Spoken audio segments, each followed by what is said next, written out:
মঞ্চে উপবিষ্ট পূজনীয় শ্রীমৎ স্বামী সুজয়ানন্দজি মহারাজকে আমার ভক্তিপূর্ণ প্রণাম। উপস্থিত ভক্তমণ্ডলী, অভিভাবক অভিভাবিকা বৃন্দ, সকলকে আমি নমস্কার জানাই। কৃষ্ণনগরের এই রামকৃষ্ণ আশ্রমের পরিচালক মণ্ডলী, তাদেরকে আমি আন্তরিক ধন্যবাদ জানাই। আর উপস্থিত যুবক যুবতী বৃন্দ, যারা আজকের এই অনুষ্ঠানের মূল কেন্দ্রবিন্দু, তাদের সকলকে আমি শুভেচ্ছা জানাই, আমার অন্তরের স্নেহ ভালোবাসা জানাই। আজকের এই যে সম্মেলন, এটির নাম কি? যুব সম্মেলন। এখন স্বামীজির যে ভাব, স্বামীজির যে কথা বাণী রচনাতে রয়েছে, সেগুলো সমগ্ররূপে যে তোমরা এখনই উপলব্ধি করতে পারবে তা নয়। কিন্তু তা সত্ত্বেও এই যুব সম্মেলনের আয়োজন করা হচ্ছে কেন? এটা তো শুধু এখানে নয়, বহু জায়গায় ইউথ কনভেনশন, যুব সম্মেলন আয়োজন হয়ে চলেছে। তা এটির কারণ কি? যুবক যুবতীদের উপরে স্বামীজি সব থেকে বেশি আশা রাখতেন, তোমাদের উপরে সব থেকে বেশি আশা রাখতেন। দেখো, মানুষের জীবনের অনেকগুলো স্টেজ আছে। তোমরা শৈশব অবস্থা পেরিয়ে এসেছো, কৈশোর পেরিয়ে এসেছো, এখন যৌবনে পদার্পণ করেছো। এখন তোমাদের যৌবন অবস্থা চলছে। এরপরের যে স্টেজ, সেটা কি? যৌবনের এখন প্রারম্ভ, এটা যৌবনের প্রারম্ভ। এরপরে যৌবনের আর একটা উত্তরার্ধ আসবে, আরো ম্যাচিওর হবে, তোমরা অভিজ্ঞতা বাড়বে সংসার সম্বন্ধে। তারপর প্রৌঢ় হয়ে যাবে। ওই পিছনে তোমাদের অভিভাবক অভিভাবিকা যারা বসে আছেন, তোমরা ওই স্টেজে যাবে। তারপর বৃদ্ধাবস্থা, শরীরের রং চটে যাবে, গায়ের চামড়াগুলো মুচকে যাবে, রোগ জরা জীর্ণ এসব আসবে। তারপরে স্টেজ কি? মৃত্যু। মৃত্যু মানে শরীরের নাশ। তোমার নাশ হবে না, শরীরের নাশ। এখন এই যৌবন অবস্থার তাৎপর্য একটু বোঝা উচিত। কেন তিনি যুবক যুবতীর উপরে কেন এত আশা রাখতেন? যদিও তারা ম্যাচিওর নয়, সেই অর্থে তারা ম্যাচিওর নয়। দেখো, শ্রীরামকৃষ্ণ উদাহরণ দিয়েছেন যে মাটির তাল, কাঁচা মাটির তাল। এখন কাঁচা মাটির যে তাল, সেই তালটাকে বিভিন্ন রকমের রূপ দেওয়া যায়, তাই তো? কুমোররা যখন বিভিন্ন মাটির জিনিসপত্র গড়ে, তখন কি হয়? সেই মাটিটা কাঁচা থাকে, মাটিটাকে জল দিয়ে ভিজিয়ে যে নরম একটা তাল করা হয়, সেটাকে কি করা হয়? বিভিন্ন আকৃতিতে তারা দেয়, রূপ দেয়। থালা তৈরি করতে পারে, বাটি তৈরি করতে পারে, গ্লাস তৈরি করতে পারে, হাঁড়ি তৈরি করতে পারে। এখন ধরো কুমোর হাঁড়ি তৈরি করে ফেলেছে, একটা মাটির তাল থেকে হাঁড়ি তৈরি করে ফেলেছে।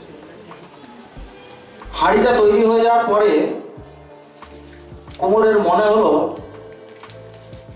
যে না, হাঁড়ির প্রয়োজনীয়তা খুব একটা নেই, এটাকে আমি গ্লাসে রূপান্তরিত করতে চাই।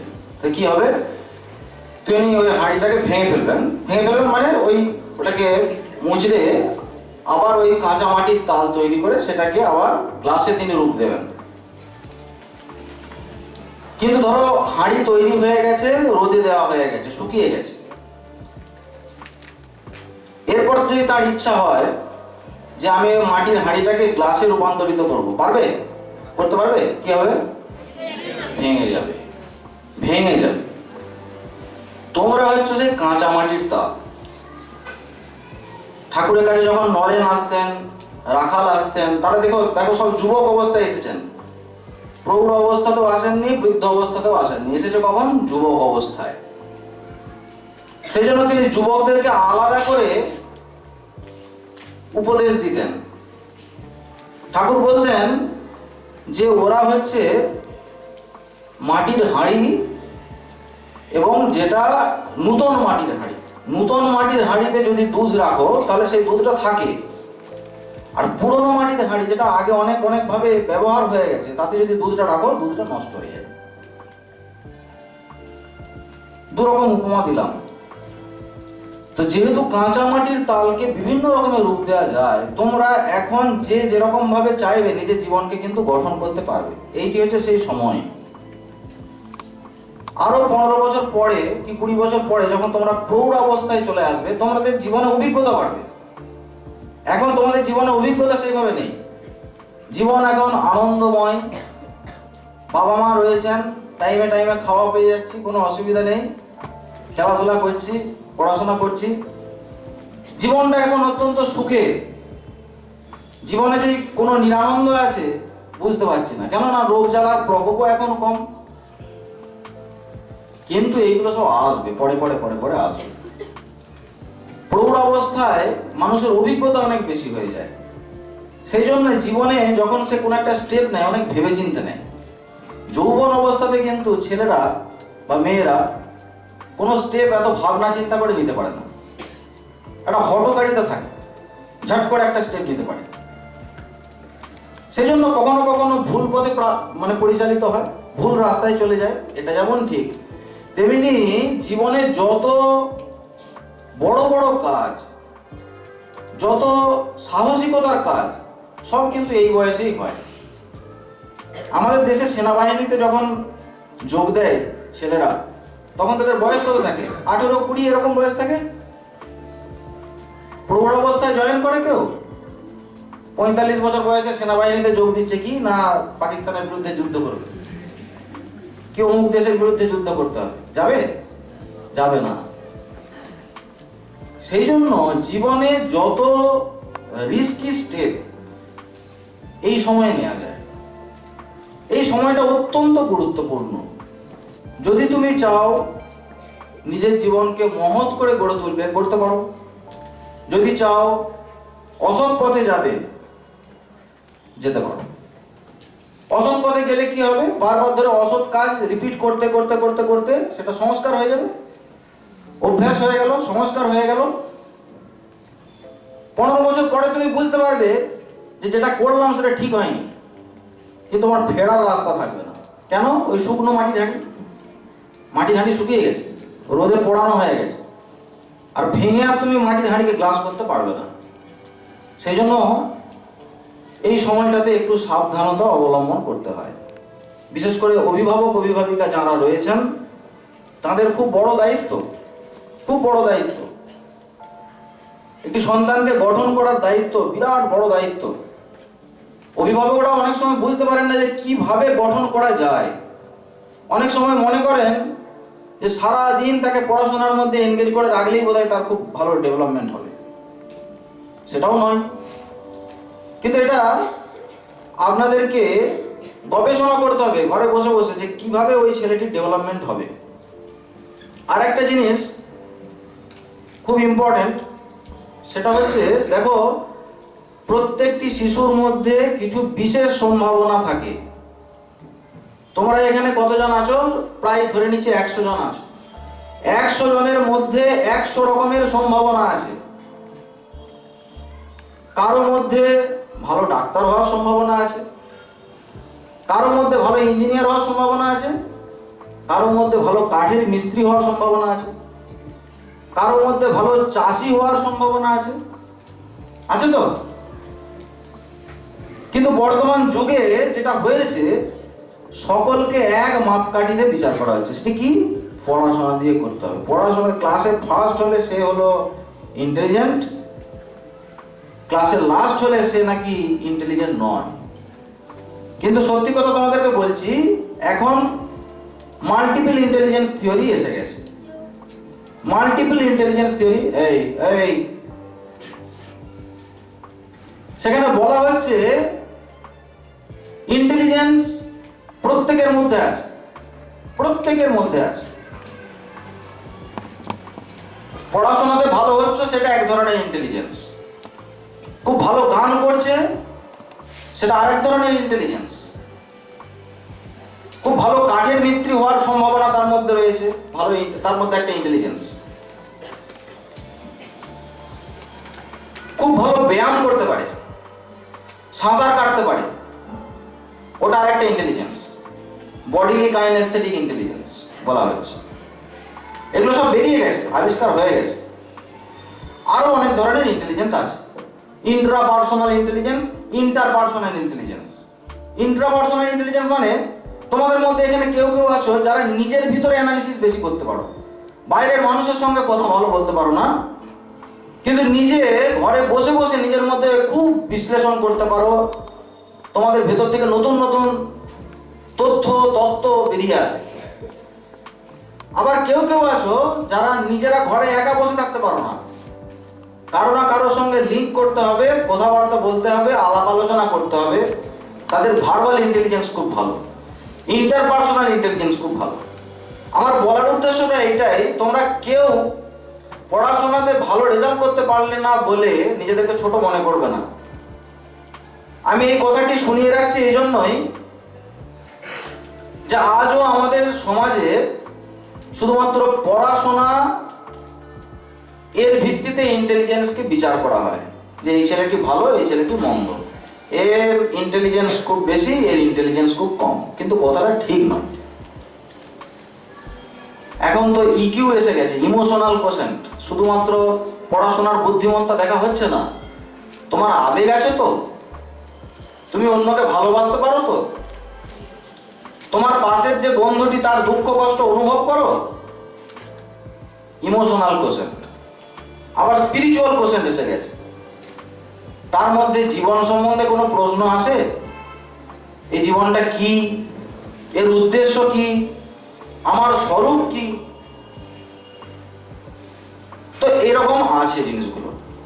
এখন শুনে রাখলে কি হবে, তোমাদের তো জীবনটা একরকম ভাবে শুরু হয়ে গেছে অনেকটা, এবং সেইটা হচ্ছে তোমাদের অভিভাবক অভিভাবিকাদের যে ধারণা, সেই ধারণা অনুসারে তোমাদের জীবনটা শুরু হয়ে গেছে।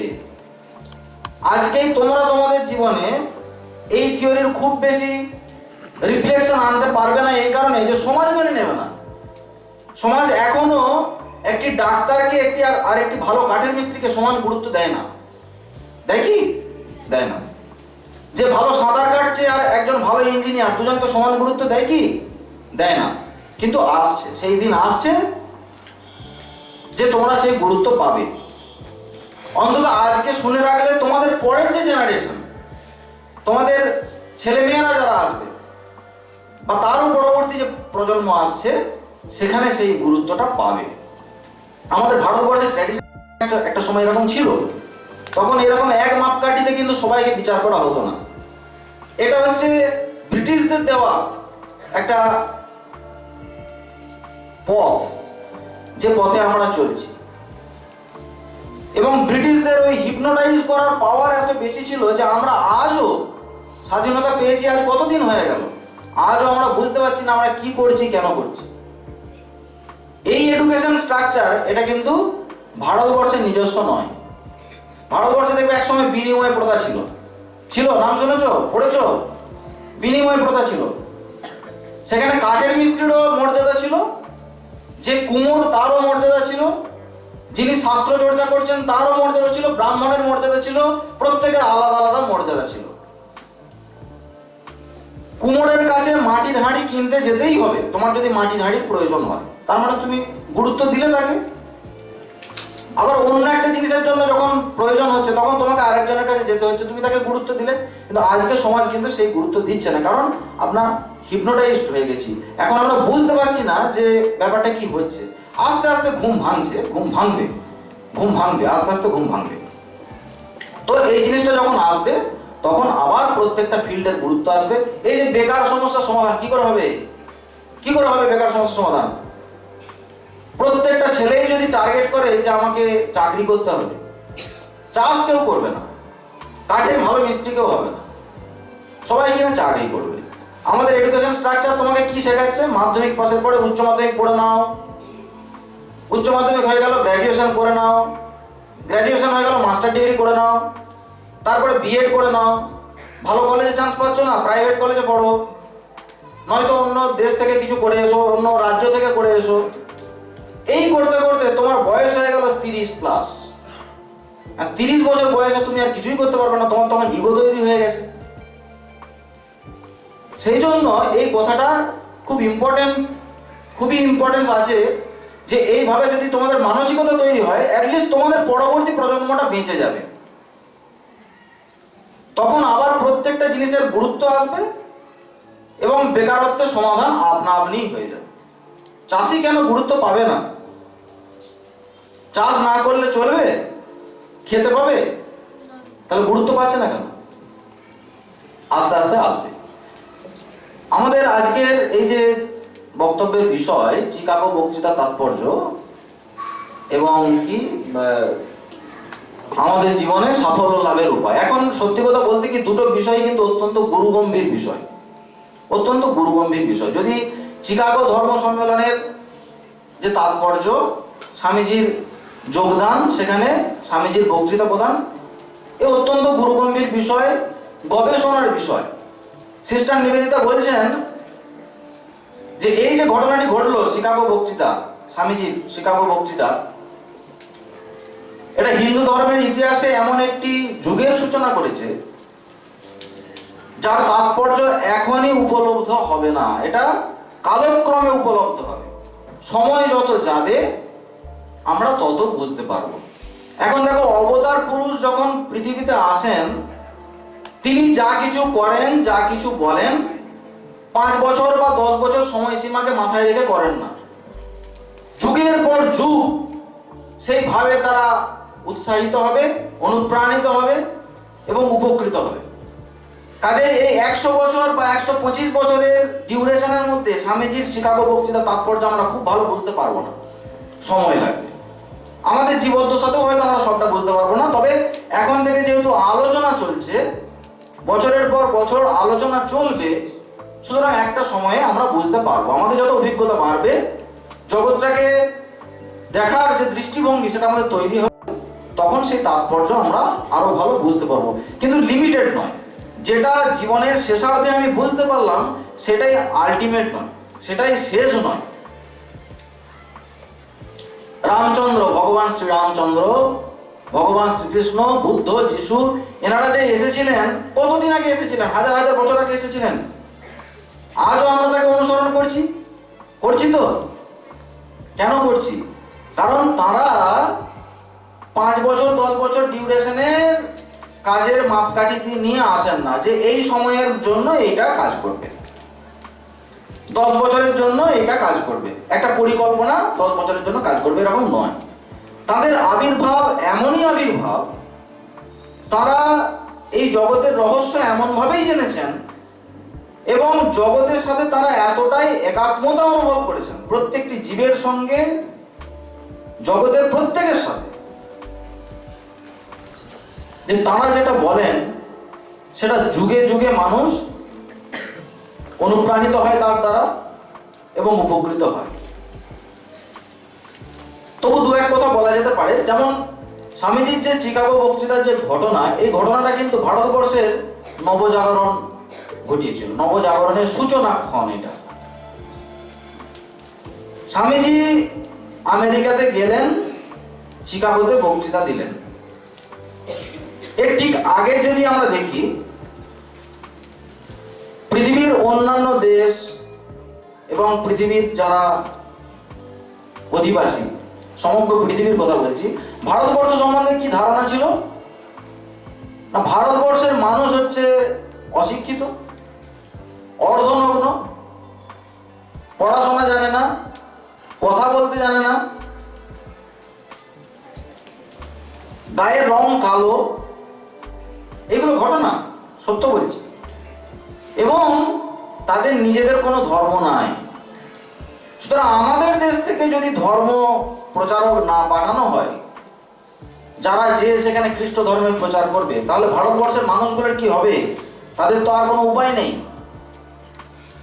সুতরাং ভারতবর্ষকে উদ্ধার করতে গেলে, ভারতবর্ষের মানুষকে উদ্ধার করতে গেলে আমাদের দেশ থেকে ধর্ম প্রচারক পাঠাতে হবে। ওদের দেশে কোনো ধর্ম টর্ম নাই। কিন্তু স্বামীজি যখন চিকাগো বক্তৃতা দিলেন, বক্তৃতা চলছে, সম্মেলন তখনও শেষ হয়নি, তখনই নিউজ পেপারে লেখা শুরু হয়ে গেছে কি না, ভারতবর্ষে ধর্ম প্রচারক পাঠাচ্ছে এই দেশ থেকে, যে দেশে স্বামী বিবেকানন্দের মতো মানুষ জন্মগ্রহণ করেছেন। এটা তো অত্যন্ত বোকামি, হীন বুদ্ধির কাজ। স্বামীজিকে তারা দেখে, স্বামীজির কথা শুনে, স্বামীজির যে মহানুভবতা, স্বামীজির যে উদারতা, এটাকে উপলব্ধ করে, অনুভব করে তারা বুঝলেন যে ভারতবর্ষের মতো জায়গাতে ধর্ম প্রচারক পাঠানো এটা অত্যন্ত হীন বুদ্ধির কাজ। আজকে আমরা দেখছি যে প্রাচ্য পাশ্চাত্যের মেলবন্ধন। ভারতবর্ষ সে বিভিন্ন দেশ থেকে ভাব গ্রহণ করছে, উপকৃত অপকৃত সেটা পরের প্রশ্ন। কি কি ভাবে তারা উপকৃত হচ্ছে, কি কি ভাবে তারা অপকৃত হচ্ছে সেটা অন্য প্রশ্ন। কিন্তু আজকে ভারতীয় আমরা পাশ্চাত্যের বিভিন্ন ভাব গ্রহণ করছি।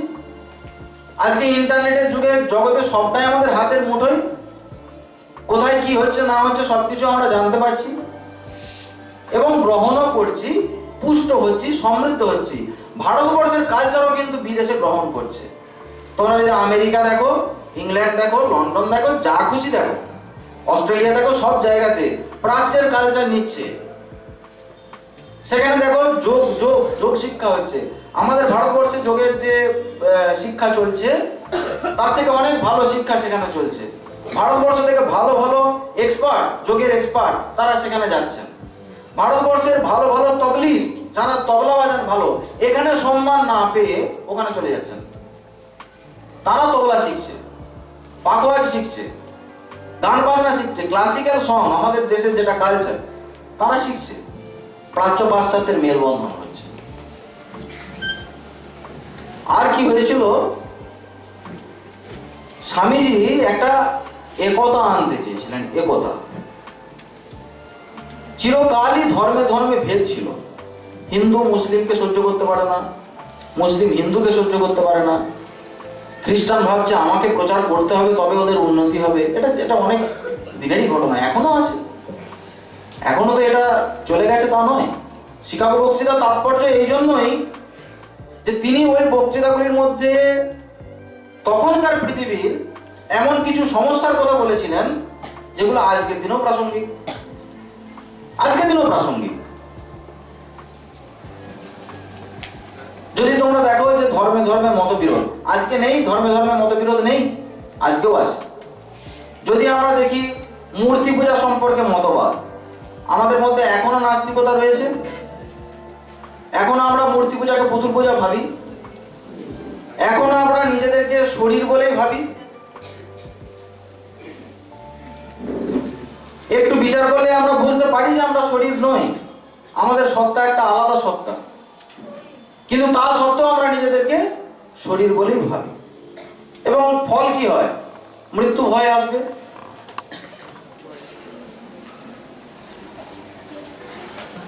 আজও আমাদের পারস্পরিক সহাবস্থান ঠিক হয় না, সহযোগিতার মনোভাব ঠিকভাবে তৈরি হয় না। তোমরা পড়াশোনা করছো, ধরো তুমি একটি বাংলা নোট ভালো পেয়েছো, তোমার প্রথমেই ধারণা আছে কি যে আমাকে ওটাকে নিজের মধ্যে কুক্ষিগত করে রাখতে হবে, আমি এইটি লিখলে ভালো নাম্বার পাবো, ওকে দেখাবো না। সহযোগিতার মনোভাব কোথায়? সহযোগিতার মনোভাব নেই। কিন্তু সহযোগিতার মনোভাব থাকলে তুমি অপকৃত হবে না, উপকৃতই হবে, উপকৃতই হবে। আমরা এখানে সমবেত হয়েছি, প্রত্যেকেই আমরা কিছু না কিছু ভাবছি। কিন্তু দেখো আজকের এই বক্তৃতার তাৎপর্য নিয়ে, বক্তৃতার বিষয় নিয়ে আমরা প্রত্যেকেই কিছু না কিছু ভাবছি। কিন্তু বক্তৃতার আগে তোমার জ্ঞানের ভান্ডার কতটুকু? যতটুকু তুমি নিজে ভেবেছো, যতটুকু আমি নিজে ভেবেছি। কিন্তু এখানে এসে যখনই সমবেত হলাম, শেয়ারিং অফ নলেজ হয়ে গেল। তুমি তোমারটা এখানে এক্সপ্রেস করলে, বললে, কত সুন্দর ভালো গীতি আলেখ্য হলো, ভালো গান হলো, ভালো লেকচার হলো। তোমাদের ভেতর থেকে তো লেকচার দিলে, এখানে কত সুন্দর লেকচার এখানে দিল। তো শেয়ারিং অফ নলেজ হচ্ছে, তারটা আমি জানতে পারছি, আমি এককভাবে কি চিন্তা করছি সেটা তোমরা জানতে পারছো। যখন এই অনুষ্ঠান শেষ হয়ে যাবে তখন হবেটা কি, তোমার যে নলেজের পরিধি ছিল সেই পরিধিটা বেড়ে যাবে। তোমরা পড়াশোনার ক্ষেত্রে কেন এরকম করো না? তোমরা যখন গল্প গুজব করছো, আড্ডা দিচ্ছ, তখন তো পাঁচজনে একত্র বসছো। পাঁচজন ছাড়া তো গল্প হয় না, আড্ডা হয় না। পাঁচজনে এক জায়গায় বসছো, আলাপ আলোচনা করছো, শেয়ারিং অফ নলেজ হচ্ছে। তোমার জীবনে কি কি ঘটেছে তুমি বলছো, ওর জীবনে কি কি ঘটনা ঘটেছে সব বলছো। কিন্তু পড়াশোনার সময় কোথায় হচ্ছে? তোমরা প্রত্যেকেই প্রত্যেকটি সাবজেক্টে কি সমানভাবে পারদর্শী? প্রত্যেকেই? কেউ হয়তো বাংলায় খুব ভালো, কেউ ইংরেজিতে খুব ভালো, কেউ ভালো অঙ্ক করতে পারছো, কারো অঙ্কে দুর্বলতা আছে। তো পাঁচজনে একত্রিত হয়ে যদি তোমরা সেটা প্র্যাকটিস করতে, প্রত্যেকেই সমৃদ্ধ হতে, প্রত্যেকেই সমৃদ্ধ হতে। তো সেটা কেন হয় না? সেটা করতে হবে। শিকাগো বক্তৃতার তাৎপর্য দেখো, যদি খুব গুরুগম্ভীরভাবে আলোচনা করা যায়, ঐতিহাসিক দিক দিয়ে যদি আলোচনা করা যায়, আজকের জগতের প্রেক্ষাপট দিয়ে আলোচনা করা যায়, সেটার মান একটু অন্যরকম হবে। কিন্তু তোমরা এখানে যারা রয়েছো তাদের বয়সের যে লিমিট, সেই দিক দিয়ে চিন্তা ভাবনা করলে ওই আলোচনাগুলো খুব একটা বেশি করতে গেলে সেটা মাথার উপর দিয়ে চলে যাবে, সেই জন্য আমি এইদিকে যাচ্ছি না। আর সাফল্য লাভের উপায় যদি বলো, আর একটা টপিক আছে যে সাফল্য লাভের উপায়।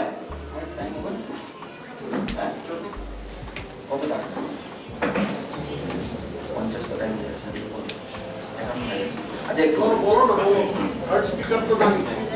ঠিক আছে, আমি 5 মিনিট বলছি। সাফল্য লাভের উপায় দেখো, সাফল্য লাভের উপায় আছে, অনেক উপায় আছে। তোমরা যদি স্বামীজির বাণী রচনার মধ্যে দিয়ে যাও, অনেক উপায় পাবে। আমি একটা মূল কথা বলছি, মূল কথা সেটা হচ্ছে কি জানো, জীবনে একটি আদর্শ দান করা, একটি আদর্শ দান করা, এবং সেই আদর্শটাকে ভালোবাসো। এই আস্তে, আদর্শটাকে ভালোবাসো।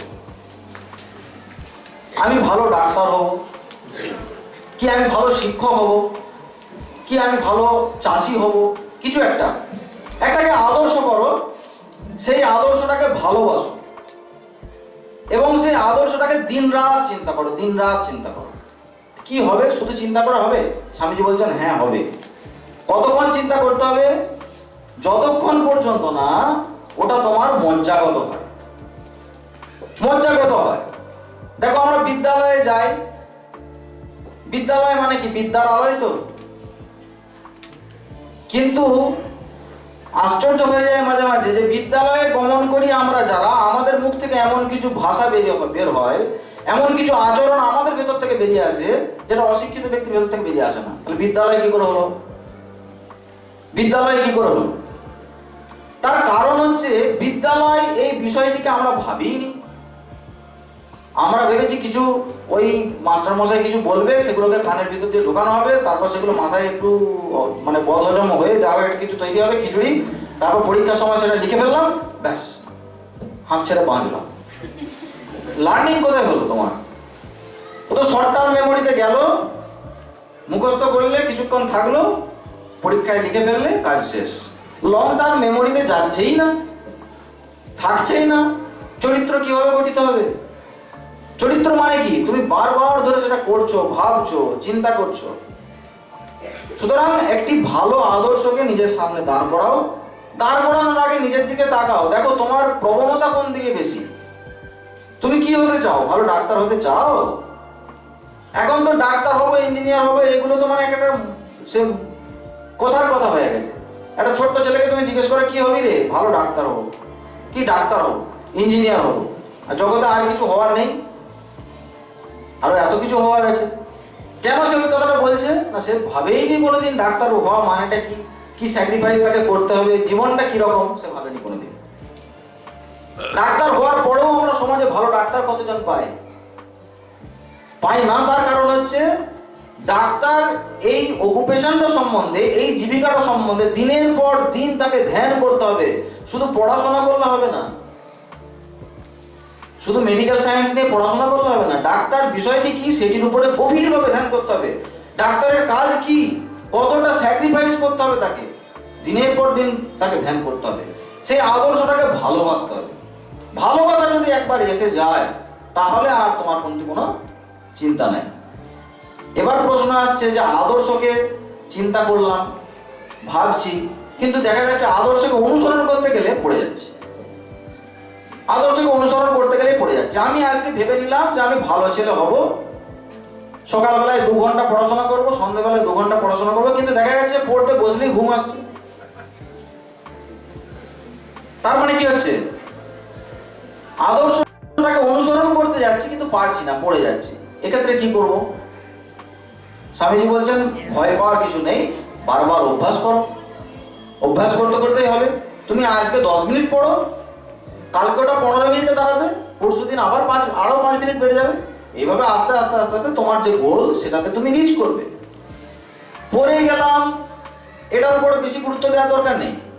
শুধু আদর্শটাকে আদর্শটাকে ভালোবাসো, আদর্শটাকে নিয়ে চিন্তা করো, আদর্শের প্রতি অনুরাগ, আসক্তি থাকবে, তাহলে তুমি সেটাতে রিচ করবে। স্বামীজি বলছেন ভুলের মধ্য দিয়েই তোমাকে যেতে হবে। এরকম নয় যে কোনো ভুল তোমার হবে না আর তুমি ঝট করে আদর্শে পৌঁছে যাবে। স্বর্গে যাওয়ার যদি কোনো রাস্তা থাকে তা নরকের ভিতর দিয়ে তা গেছে। স্বামীজি কথা আছে না, স্বর্গ যাওয়ার যদি রাস্তা থাকে তোমাকে নরকের ভিতর দিয়ে যেতে হবে। স্বর্গ যাওয়ার দ্বিতীয় কোনো রাস্তা নাই। নরকের ভিতর দিয়ে যাওয়া মানে কি, তোমাকে প্রতিকূলতার ভিতর দিয়ে যেতে হবে, সংগ্রাম করতে হবে।